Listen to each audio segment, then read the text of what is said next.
Between the rise of I'm just a girl mentality and the it's never that deep crisis, we are living through a brain-off epidemic, where we not only shame people for wanting to think deeper, but keep finding aesthetic and quirky ways to repackage, simply put, being a little dumb. You now have the choice between the I'm just a girly packaging, the never that deep variety, the just let people enjoy things slop consumer, and countless others. So please, once again join me on a 3-part journey as we answer the age-old question, are you quirky, nonchalant, or just a little dumb?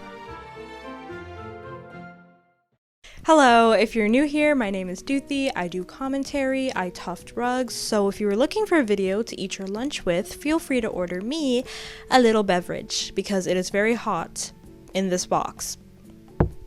I first got the idea to make a video about the rise of I'm just a girlism, girl math, girly, girl meets world, perhaps, and the dangers of that aesthetic. TikTok after TikTok of girls opting for the brain-off lifestyle and explaining topics for the girlies, but with makeup and boy analogies peppered throughout. But I realized I'm just a girl is a symptom of a much larger problem, completely irrespective of the ladies participating in this trend. Now, there are a lot of problems people have with this aesthetic: self-infantilization, portraying femininity as something vapid and dumb, linking your gender to consumerism. But I'm just a girl is perhaps the most straightforward example of anti-intellectualism being repackaged with a pink bow. Thank you. We've created a cute and quirky aesthetic around being childish, a little dumb, and turning your brain off. Head empty. Thoughts zero. Hair Dyson. Like, a lot of you need to practice that, especially on TikTok. Y'all be writing like think pieces for what? Like, relax. Don't think too much. Like, relax. It's so nice and calming in here. Now, this section is in no way a slight at the girly specifically. My main point for this video is that there are countless aesthetics and niches that glamorize anti-intellectualism. Like, the internet trend cycle is a high school, and these are the different tables. We all share the same anti-intellectual brain rot, but in different social crowds, fonts, and packaging. Now, when making this video, I really didn't want to use the phrase anti-intellectual because it felt a little too pretentious. So anytime I feel that I'm veering a little bit too far into the pretentious side of things, I will recite a lyric from my favorite band, NCT, to show that I am also part of the brain rot crowd. The first lyric is lit, lit, lit, lit, lit, lit, like an eagle in the sky. Thank you. But when it comes to the I'm just a girly crisis, on the surface the aesthetic is cute and harmless and even a reclamation of gendered stereotypes, but it ultimately is one of the many forms and packages we as a society have that encourages us to turn our brains off. But like I said, the same aestheticization of brain off is happening through other cultural waves as well, such as the Nonchalance anti-yapping movement. Influencer Alex Earl recently went on a "it's never that deep" tirade that she later deleted. We can't enjoy anything because everything is like so fucking miserable. Like, maybe it's not that deep. Maybe. Who gives a fuck? I think we would all be happier if we just all collectively stopped caring. And in this video, she explained people posting criticism about her favorite artist, and the general negative news on her For You page were miserable people who needed to have more fun, and how things are never that deep. Now, if you know this channel, you know the phrase "it's not that deep" summons me. The way cookies summon Santa Claus. Santa is not summoned. But someone described this video as the vilification of critical thinking, and I have not been able to stop thinking about that phrasing. Because not only are we glamorizing brain off by making it quirky or cool, but we frame people trying to have deeper conversations as miserable and doing too much. In my last video, I focused on Gen Z's aversion to passion and knowledge, and focused on passion and cringe, but didn't really get to dive into our nerd-shaming culture. But the nonchalance movement almost aims to make people feel guilty or cringe for wanting to think about things more deeply.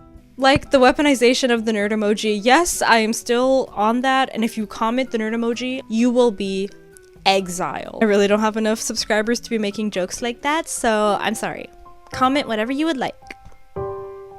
But the nerd emoji, the term yapping, and an increase in what I call shutdown phrases. If a conversation online is getting too nuanced or deep, we have a set list of phrases we can utter or comment or reply to effectively shut down all discourse. People who are trying to have conversations online are met with, "touch grass, we're on a floating rock, put the fries in the bag."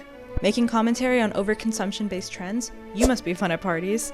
Critiquing a book you read recently? Let people enjoy things. Questioning undertones of eugenics in a weird ad campaign? Your overly woke friend. These phrases and countless others are deployed to whack down any attempts at deeper conversation online. All of them serve to insult, embarrass, or own someone who's trying to think critically. And I don't know if I'm alone in this, but arguably the terms pick me and chronically online are also labels I feel like have been hijacked as shutdown phrases. The most frustrating one of these phrases for me is not everything needs to be a think piece, because I think this most strongly antagonizes critical thinking. A pretty popular creator on TikTok made a video arguing you shouldn't have opinions on the media you consume. There are people out there genuinely moving like they're a movie critic, and it's so corny. Like, there are some people, you watch just a goofy movie with them, and then afterwards they'll be like, it was pretty good, but the pacing was off, and there wasn't enough world building, and a lot of the characters were underdeveloped. I don't even remember the last time I didn't like a movie. I just watch movies and I'm like, this new movie, K-pop Demon Hunters, that's out on Netflix, like, it's a kid's movie, it's not that serious. This was in response to people critiquing K-pop Demon Hunters, and a lot of commenters were agreeing with this sentiment. Just shut up and enjoy the movie. Because it almost feels evil to pick apart a work of media or art, Internet Shaquille has a really good video on how we as a society tend to always vilify the critic and frame them in a negative light. And I myself am guilty of this. I have a whole video on my channel about how being a hater is wrong and bad. But in the midst of an anti-intellectual crisis, I'm starting to really understand the value of criticism and how many ways we as a society tend to smush, dismiss, or whack it down, when critically engaging with the content around us is what we're meant to do. You don't need to be a prestigious film critic to have a conversation about a film you watch. I started a book club and made everyone read this dark sci-fi book, and we ended up having a longer and more in-depth discussion on K-pop Demon Hunters and the plot and characters than the actual book club book itself. This creator kind of reminded me of Gabby Bell's video on Sabrina Carpenter's album cover. A lot of commenters under Gabby's video were saying bring back the phrase, "this is not for me," or "this is not my cup of tea," and move on. And I think that's a kind of dangerous rhetoric to spread, because if we encourage people to keep their mouths shut and smile when they don't like something, we end up creating echo chambers where no complex discussions exist around the art being put out. This happened in the publishing industry, where critics were pressured into leaving overly positive reviews for books, which is probably why book talk is a lot of brain rot now. All criticism is dismissed with phrases like, well, you just don't get it, it's not for you, not everything needs a think piece. And this is in no way defending the genuinely misogynistic responses to Sabrina's album cover, but I still firmly believe it's fair to critique it because all art is capable of being critiqued. As Kamala said, we did not fall out of a coconut tree. We exist in the context of all of the beach. Now, this video had been delayed for kind of a long time because I couldn't figure out how to make this narrative relevant to myself. Usually all Doothy videos have some character arc or journey or lesson learned by the end of it, but I could not for the life of me relate to any of these anti-intellectual archetypes. I mean, this is the Doothy channel. I'm the most intellectual guy there is. I made a think piece on Five Nights at Freddy's. And that's when it dawned upon me that I was perhaps the worst kind of anti-intellectual of all. The irony poisoned. I have been trapped in a cycle of ironic consumption. I don't know if from watching this channel I give off the vibe of an intellectual with immaculate taste, but for some context, my favorite song is called Two Baddies, One Porsche, and I can't remember the last book I read that wasn't YA brain rot. Now, someone commented on one of my videos that whenever I start getting a little bit introspective or deep, I immediately shut it down with a self-deprecating bit. Can we roll the tape back, please?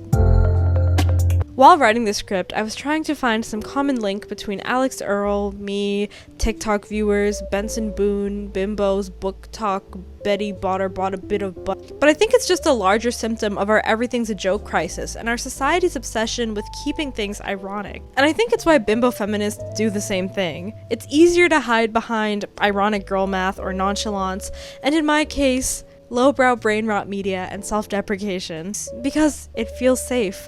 It takes no vulnerability. I talked about how an obsession with irony leads people to be hobbyless and devoid of personalities, but I think this quirky irony epidemic is why we're too afraid of trying. Because everything is a joke and not that serious, earnest attempts at using your brain feel extra or like you're doing too much. Now, any good Doothy video needs some kind of payoff, some of that sweet retention milking payoff. But I couldn't figure out a satisfying way to end this video. Between my last video and this one, I was on a journey to rehabilitate my brain because I felt it slipping into the cracks of TikTok's crack. And in this journey, I replaced my slob video essays with books and my doom scrolling with Rubik's Cube, and I entered my first Rubik's Cube competition. My judge was this absolutely goated ass little ass child, and I was gonna have it be like this huge Mr. Beast intro, like, keep watching because to find out how I solve a Rubik's Cube. But I realized there's no exciting way to end a video on anti-intellectualism. There's no quirky and aesthetic packaging. But using your brain is a journey, not a payoff. And I'm not saying replace all your Markley fanfiction with Gothic literature, or even learn a bunch of Rubik's Cube algorithms. But in a sea of quirky anti-intellectualism, be the unpackaged and earnestly try. This video is a little bit late because I feel like the topic of anti-intellectualism is so loaded and it's really hard to talk about without coming off as pretentious. And I also didn't want this to be overly simplistic, book talk bad, bimbo bad, Benson Boone bad. So it was a little bit of a doozy in terms of scripting and writing and also crafting. As you can see, I made a lot of props for this video.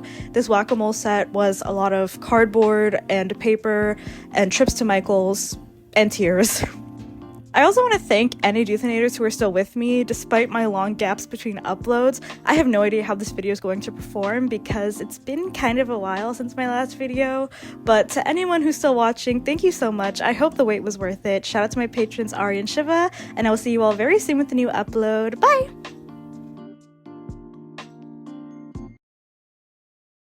Why am I still holding this? This is the big bad wolf. I thought this was hilarious when I made it. Leave a comment down below if you would read this.